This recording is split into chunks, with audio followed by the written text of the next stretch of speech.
Good morning students. आज का lecture हमारा बायोटेक्नोलॉजी की first technique recombinant DNA technology पर बेस्ड है। रिकॉम्बिनेंट डीएनए टेक्नोलॉजी बायोटेक्नोलॉजी की फर्स्ट टेक्निक है। इस टेक्निक को दो साइंटिस्ट बॉयर एंड कोहेन ने 1971 में डिस्कवर किया था। क्योंकि इस टेक्निक में रिकॉम्बिनेंट डीएनए बनता है, तो हमें ये समझना है कि आरडीएनए या रिकॉम्बिनेंट डीएनए होता क्या है। जब किसी भी डीएनए के फ्रेगमेंट को किसी बाह्य डीएनए के टुकड़े के साथ जोड़ा जाता है, तो जो नया डीएनए बना उसे हम रिकॉम्बिनेंट डीएनए कहते हैं। रिकॉम्बिनेंट डीएनए बनाने का डायग्राम मैंने आपके सामने रखा है।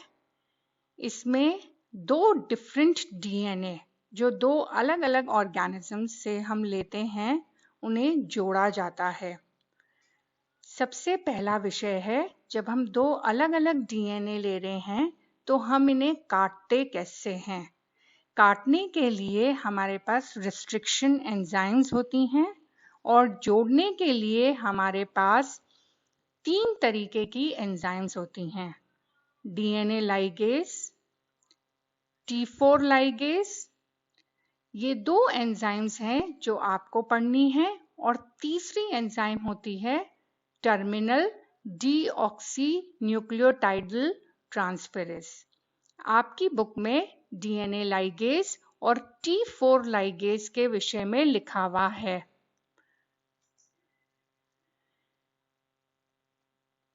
इस डायग्राम में आपको फिर से समझाया जा रहा है कि रिकॉम्बिनेंट डीएनए टेक्नोलॉजी में जो मुख्यतः हम रिकॉम्बिनेंट डीएनए या आरडीएनए बनाते हैं, उसको किस तरीके से बनाया जाता है। जो रेड कलर में डीएनए है वो एक अलग ऑर्गेनिज्म से लिया गया है, और जो ब्लू कलर में डीएनए है वो एक डिफरेंट ऑर्गेनिज्म से लिया है। दोनों को जोड़कर, रेड और ब्लू डीएनए को जोड़कर हमने रिकॉम्बिनेंट डीएनए बनाया। क्योंकि बायोटेक्नोलॉजी में टेक्निक्स होती हैं, तो प्रत्येक टेक्निक के लिए हमें कुछ औजार या टूल्स चाहिए होते हैं। क्योंकि ये सारी टेक्निक्स बायोलॉजिकल हैं, तो हमारे टूल्स भी बायोलॉजिकल होंगे, जैसे एंजाइम्स, वेक्टर और एक होस्ट। तो रिकॉम्बिनेंट डीएनए टेक्नोलॉजी के लिए आपको एंजाइम्स चाहिए। अभी आपको दो एंजाइम्स के विषय में बताया गया था। डीएनए को काटने के लिए रिस्ट्रिक्शन एंडोन्यूक्लियस एंजाइम्स, और कटे हुए डीएनए के दो अलग अलग फ्रेगमेंट्स को जोड़ने के लिए हमें लाइगेज एंजाइम्स की आवश्यकता होती है। जब हमारा आरडीएनए या रिकॉम्बिनेंट डीएनए बन जाता है, तो फिर उसे एक वेक्टर में डालकर उसका मल्टीप्लिकेशन करवाने के हेतु उस वेक्टर को एक होस्ट में डाला जाता है।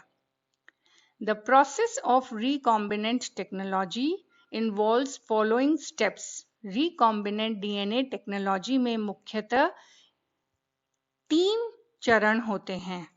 सबसे प्रथम, जो भी डीएनए का आप मल्टीपल कॉपीज बनाना चाहते हैं, जिसे आप आरडीएनए बनाएंगे, सर्वप्रथम उसे रिस्ट्रिक्शन एंडोन्यूक्लियस एंजाइम से काटेंगे। इस कटे हुए डीएनए के टुकड़े को फिर आप वेक्टर के डीएनए से लाइगेज एंजाइम की सहायता से जोड़ते हैं और आपका आरडीएनए बनता है। तीसरे चरण में इस आरडीएनए को आप होस्ट में ट्रांसफर करते हैं, ताकि जैसे जैसे होस्ट मल्टीप्लाई करे, आपको मल्टीपल कॉपीज ऑफ आरडीएनए मिले। क्योंकि हम ये आरडीएनए टेक्नोलॉजी कर रहे हैं, तो इसकी कोई ना कोई उपयोगिता आवश्यक होगी। तो नेक्स्ट स्टेप में हम देखेंगे एप्लीकेशंस ऑफ आरडीएनए टेक्नोलॉजी। वस्तुतः आरडीएनए टेक्नोलॉजी के कई एप्लीकेशंस होते हैं, किंतु आपकी बुक में आरडीएनए टेक्नोलॉजी के दो विस्तृत एप्लीकेशन समझाए गए हैं। सर्वप्रथम, ह्यूमन इंसुलिन, इसको बनाने के लिए हम PBr322 प्लाज्मिड का उपयोग करते हैं और ह्यूमन इंसुलिन को rDNA टेक्नोलॉजी द्वारा बनाते हैं। यहाँ पे जो वेक्टर है स्टूडेंट्स, वो प्लाज्मिड 322 है। क्योंकि ये प्लाज्मिड बैक्टीरिया ई कोलाई में पाया जाता है, तो होस्ट बैक्टीरिया आपका ई कोलाई होगा। तो जो टूल्स हैं हमारे इस पॉइंट के लिए, यानी मनुष्य का इंसुलिन बनाने हेतु हमें एंजाइम तो रिस्ट्रिक्शन एंडोन्यूक्लियस और लाइगेज की आवश्यकता होगी।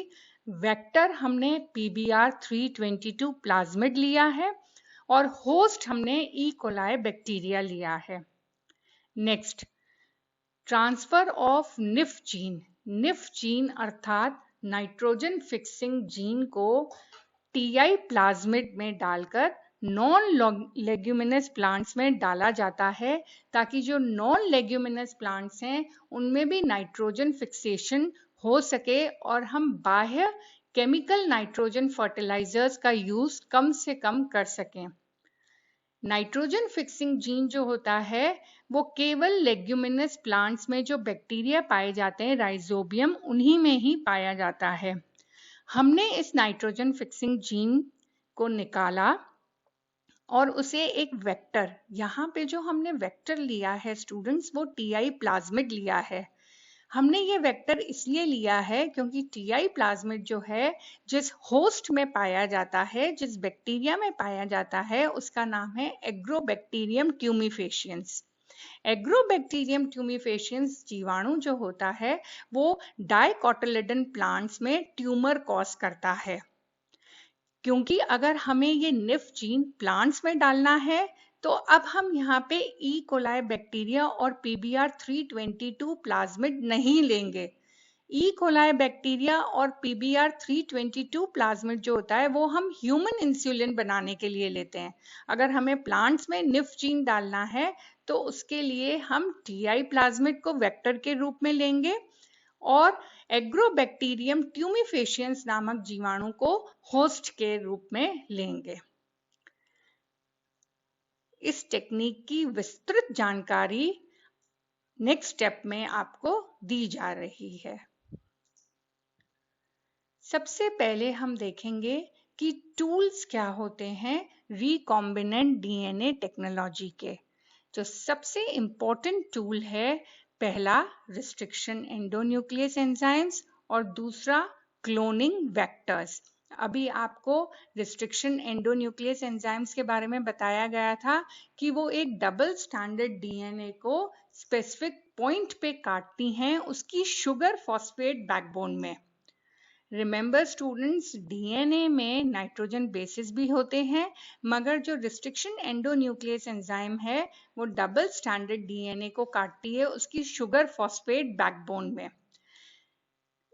शुगर फॉस्फेट बैकबोन में काटने हेतु सर्वप्रथम रिस्ट्रिक्शन एंडोन्यूक्लियस एंजाइम एक स्पेसिफिक पैलिंड्रोमिक सीक्वेंस को रिकॉग्नाइज करती है। हमें यहाँ पे ये समझना है कि पैलिंड्रोमिक वर्ड का मतलब क्या होता है। पैलिंड्रोमिक अर्थात अगर एक DNA का सीक्वेंस जैसे आपके सामने लिखा हुआ है 5' to 3' GAATTC, अगर आप इसे पढ़ेंगे 5' to 3' तो ये आएगा GAATTC।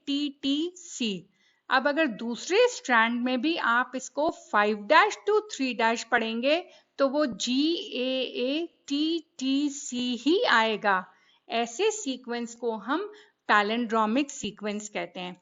इस पैलिंड्रोमिक सीक्वेंस में अलग अलग रिस्ट्रिक्शन एंडोन्यूक्लियस एंजाइम्स अलग अलग नाइट्रोजन बेसिस के बीच में काटती हैं।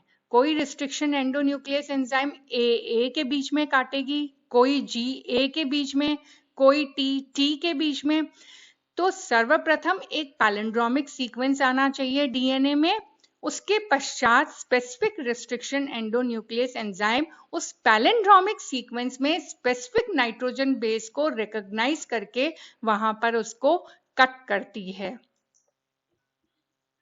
जब भी रिस्ट्रिक्शन एंडोन्यूक्लियस एंजाइम DNA को काटती है तो जो डीएनए का फ्रेगमेंट टुकड़ा मिला उसमें दो प्रकार के एंड्स या सिरे प्राप्त होते हैं। एक होते हैं ब्लंट एंड्स और दूसरे होते हैं स्टिकी एंड्स। इन दोनों एंड्स में क्या अंतर होता है हम एक डायग्राम से समझेंगे। ब्लंट एंड्स, जब भी रिस्ट्रिक्शन एंडोन्यूक्लियस एंजाइम ने काटा तो आपने देखा आपके पास एक पैलिंड्रोमिक सीक्वेंस है GATATC। दोनों साइड से पढ़ के देखिए, ये पैलिंड्रोमिक सीक्वेंस है। जब इसको एक रिस्ट्रिक्शन एंडोन्यूक्लियस एंजाइम से आपने कट किया तो जो दो टुकड़े आपको प्राप्त हुए वो दोनों बराबर लेंथ के हैं। एक टुकड़े में 3 नाइट्रोजन बेस हैं, दूसरी साइड भी 3 नाइट्रोजन बेस हैं। दोनों टुकड़े आपके पास बराबर लेंथ के हैं, कोई भी अनपेयर्ड बेस नहीं है। ऐसे टुकड़ों को हम कहते हैं ब्लंट एंड्स। ब्लंट एंड्स को जोड़ने के लिए हम T4 लाइगेज एंजाइम लेते हैं। स्टूडेंट्स, क्योंकि इनमें कोई भी अनपेयर्ड बेस पेयर नहीं है इसलिए इसको हम बायोटेक्नोलॉजी में यूज नहीं करते हैं, क्योंकि हमें इन टुकड़ों के साथ एक बाह्य डीएनए को जोड़ना है। बाह्य डीएनए तभी जुड़ेगा जब कोई अनपेयर्ड बेस हो।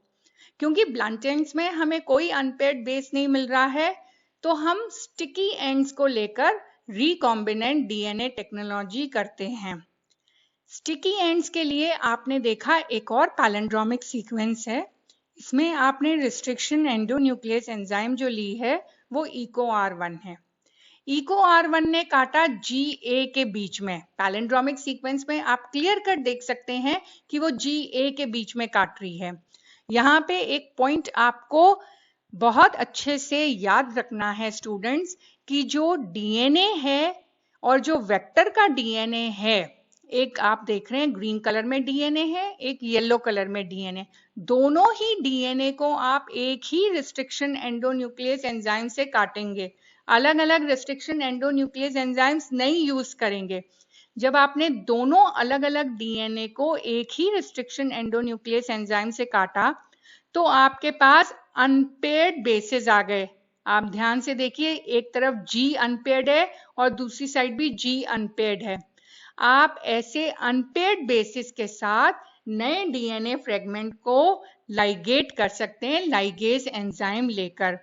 तो इन्हें हम कहते हैं, जहां पे भी हमें अनपेयर्ड बेसिस मिले उनको हम कहते हैं स्टिकी एंड्स या कोहेसिव एंड्स। RDNA टेक्नोलॉजी के लिए हम स्टिकी एंड्स यूज करते हैं। अब आपको एक और बात याद रखनी है कि जो रिस्ट्रिक्शन एंडोन्यूक्लियस एंजाइम्स होती हैं वो केवल हमें बैक्टीरिया से ही मिलती हैं। तो इनका नाम जो होता है वो इस तरीके से होता है कि उसमें बैक्टीरिया का नाम जो आता है वो फर्स्ट 3 लेटर्स में आता है। जैसे इको, एक रिस्ट्रिक्शन एंडोन्यूक्लियस एंजाइम है इको मतलब ई कोलाई बैक्टीरिया। जो पहला अक्षर है वो जीनस का नाम है और बाकी के 2 लेटर्स जो हैं स्पीशीज का नाम है। उसके बाद एक रोमन नंबर आता है 1 2 3 4 5। ये रोमन नंबर बताते हैं कि एक ही बैक्टीरिया से आपको अगर एक से ज्यादा रिस्ट्रिक्शन एंडोन्यूक्लियस एंजाइम मिल रही है तो उसके आगे हम वो रोमन नंबर लगा देते हैं। टेबल में आपको 3 इंपॉर्टेंट रिस्ट्रिक्शन एंडोन्यूक्लियस एंजाइम्स लिखी गई हैं। उनका स्रोत यानी किस बैक्टीरिया से प्राप्त होती हैं। सबसे पहली EcoR1 ई कोलाई बैक्टीरिया से मिलती है और जो सीक्वेंस वो रिकॉग्नाइज करती है मैंने आपको पहले भी बताया था G और A के बीच में। सेकेंड रिस्ट्रिक्शन एंडोन्यूक्लियस एंजाइम है हिंथर्ड, ये आपको मिलती है हीमोफिलस इन्फ्लुएंजा बैक्टीरिया से और सीक्वेंस जो रिकॉग्नाइज करती है वो है AA। जो third important restriction endonuclease enzyme है वो है BAMH1 और ये मिलती है बैक्टीरिया बैसिलस एमाइलोलिक्विफेशियंस से और सीक्वेंस जो वो रिकॉग्नाइज करती है GG। तो ये 3 इंपॉर्टेंट रिस्ट्रिक्शन एंडोन्यूक्लियस एंजाइम्स के बारे में मैंने बताया है। आपकी बुक में इससे ज्यादा दी हुई हैं, आप जितनी लर्न करना चाहें लर्न कर सकते हैं, पर ये 3 इंपॉर्टेंट हैं। तो स्टूडेंट्स, आज हमने रिकॉम्बिनेंट डीएनए टेक्नोलॉजी का फर्स्ट टूल, हमें पता है रिकॉम्बिनेंट डीएनए टेक्नोलॉजी के लिए हमें 2 इंपॉर्टेंट टूल्स चाहिए, पहला एंजाइम्स और सेकंड वेक्टर। तो आज हमने जो पहला टूल है एंजाइम, उसमें रिस्ट्रिक्शन एंडोन्यूक्लियस एंजाइम्स के बारे में पढ़ा है। हमारी जो नेक्स्ट क्लास होगी उसमें हम हमारी जो नेक्स्ट क्लास होगी उसमें हम रिकॉम्बिनेंट डीएनए टेक्नोलॉजी के जो नेक्स्ट टूल हैं वेक्टर, उनके बारे में डिटेल स्टडी करेंगे।